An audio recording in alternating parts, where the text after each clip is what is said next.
Now I know he never had enough time for me. Tama na yan, Trish.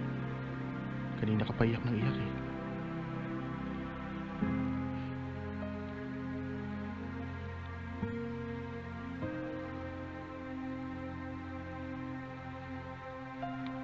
Trisha! Trisha! I'm sorry. I'm sorry.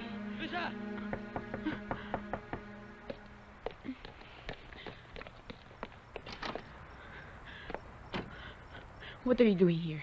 Trisha, halika nga dito. Now, this girl will explain what happened this afternoon. Ano kasi, Juan, Oh. O ano? ano? Bakit hindi ka magsalita? Sabihin mo sa kanya yung nangyari. Sabihin mo sa kanya yung totoo. Teka lang, tinitension mo ko eh. Alam mo, this is just a misunderstanding, okay? Akala niya kasi, ako yung boyfriend ng kapatid niya. Kaya pinigil niya yung kasal natin. Miss, ako talaga may mali eh. Nakakayaman pero yun ang totoo eh. My God! Do you know the humiliation that you just caused us? Oo nga, mali nga talaga. Pero ganito na lang, ibigay mo sa akin yung address at saka yung telephone numbers ng mga bisita ninyo, tapos pupunta ko sila isa-isa at magpapaliwanag ako. Yeah. You see? Now, naniniwala ka na ba sa akin? Wala akong kasalanan, okay? Oo nga, miss. Sige na, patawarin mo na ako. Please, please, pretty please. Okay, I forgive you. Thank you, baby. Thank you, baby. Uy, ang sweet. Uy, alam nyo, bagay kayo. Pakasal kaya kayo.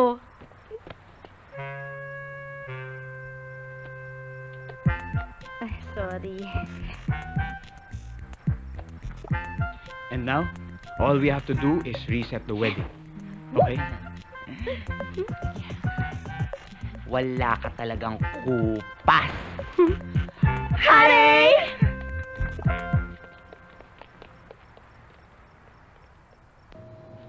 So paano? Ganun na lang.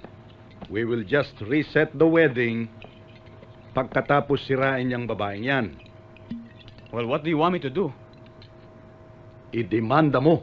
Dad, and what will I get out of it? These people are poor, na hindi nga sila makabayad ng danyos eh. At saka dagdag skandalo lang yon.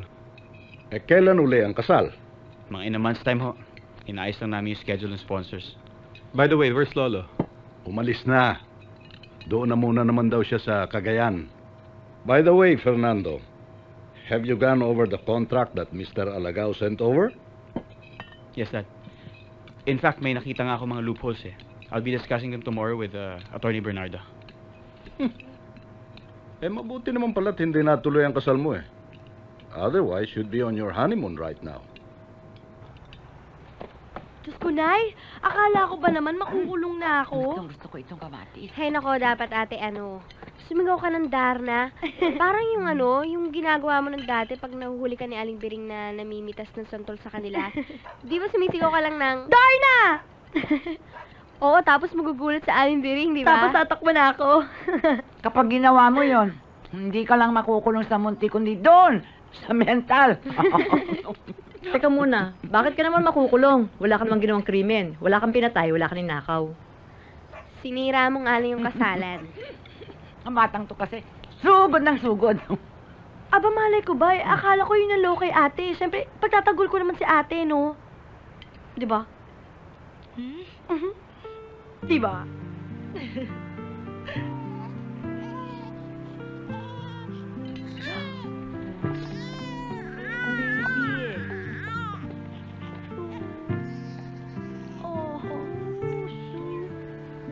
O yung kamay madumi. Nalamigan yan.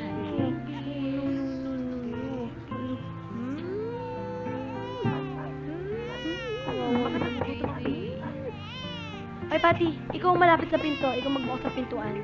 Wawo naman. Hi, Patty. Oo, Mark, Ito ikaw na yung pala. VCD na hinira mo. Ay ate, ito na yung VCD. Makakapag-video okay na tayo. O, alika, pasok ka sa amin.